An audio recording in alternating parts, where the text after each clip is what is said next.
जय सदाशिव। सेठ नास्तिक था, लेकिन वह सोच रहा था कि आखिर कौन सी ताकत है जो मुझे वहाँ तक खींच कर ले गई।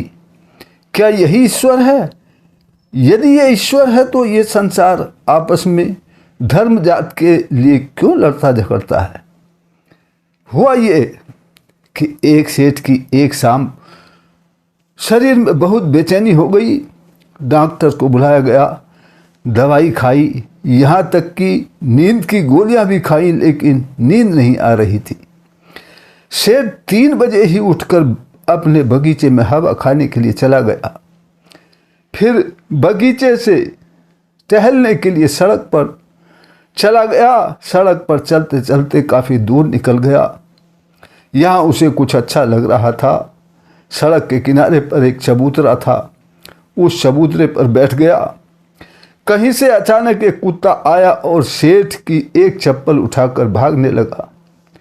सेठ जी ने दूसरी चप्पल लेकर कुत्ते के पीछे भागना शुरू कर दिया। कुत्ते ने चप्पल को एक झोपड़ी के पास छोड़ दिया और भाग गया। सेठ जी ने चप्पल उठाई तो उन्हें झोपड़ी से किसी के रोने की आवाज़ आ रही थी। सेठ जी जल्दी से जाने लगे, क्या पता कौन है, कोई दूसरा चक्कर न पड़ जाए। लेकिन सेठ जी की आत्मा ने उनसे वहाँ से नहीं जाने दिया और वे विचारने लगे कि महिला क्यों रो रही है, आखिर पता लगाना चाहिए। सुबह के 4:30 बजे थे। सेठ जी ने झोपड़ी का कपड़ा हटाकर झोपड़ी के अंदर झांका। देखा तो एक महिला रो रही है। उसके पास एक छोटी लगभग 3-4 साल की बच्ची पड़ी है, कपड़े में लिपटी हुई। सेठ जी ने महिला से रोने का कारण पूछा। महिला ने कहा, मेरी बच्ची बहुत बीमार है, डॉक्टर ने 1 लाख रुपए का खर्च बताया है। सेठ जी बोले, तो रोने से थोड़े ही काम चलेगा, बहन जाकर किसी से मांग लेना चाहिए था, तुम्हें मांगना चाहिए।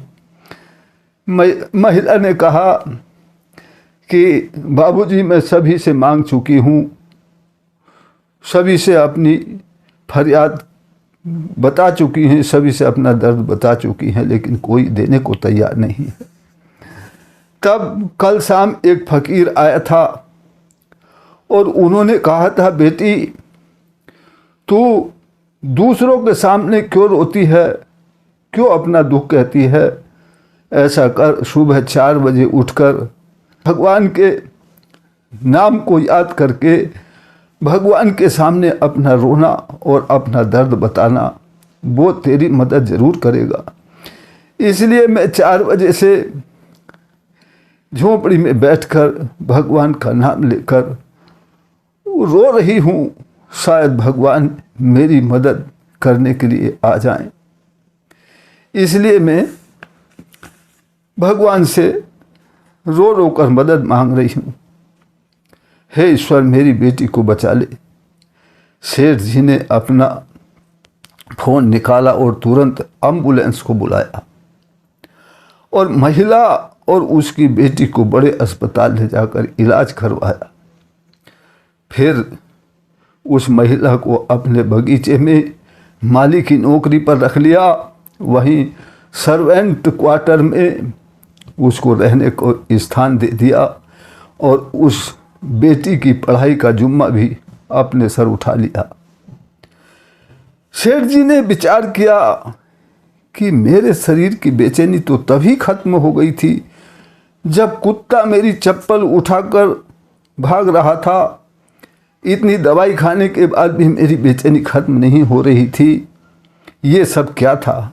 मुझे कौन सी ताकत वहाँ लेकर गई थी? क्या यही ईश्वर है? अगर ये ईश्वर है तो ये संसार आपस में धर्म जात पात के लिए क्यों लड़ रहा है? क्योंकि मैंने तो उस औरत से उसकी जात नहीं पूछी थी। ईश्वर ने भी उसका दर्द दूर करने के लिए उसकी जात को नहीं पूछा था। अब सेठ समझ चुका था कि कर्म के साथ साथ सेवा भी कितनी ज़रूरी है, क्योंकि इतनी शांति उसे जीवन में कभी नहीं मिली थी जितनी शांति वो उस दिन फीलिंग कर रहा था। फील कर रहा था, महसूस कर रहा था। अब सेठ अच्छी तरह से समझ गया था कि लोगों की सेवा करना भी उतना ही जरूरी है जितना कर्म करना जरूरी है। तो कभी कभी ईश्वर की भक्ति या ईश्वर की कृपा प्राप्त करनी हो तो कभी कभी समय निकालकर लाचार और बेसहारा लोगों की मदद भी अवश्य करनी चाहिए, क्योंकि ईश्वर इन्हीं के आसपास रहते हैं। परम पिता परमात्मा सदाशिव हम सब पर कृपा करें। इसी प्रार्थना के साथ फिर मिलते हैं अगली वीडियो में। वीडियो को लाइक शेयर ज़रूर करना। तब तक के लिए जय सदाशिव।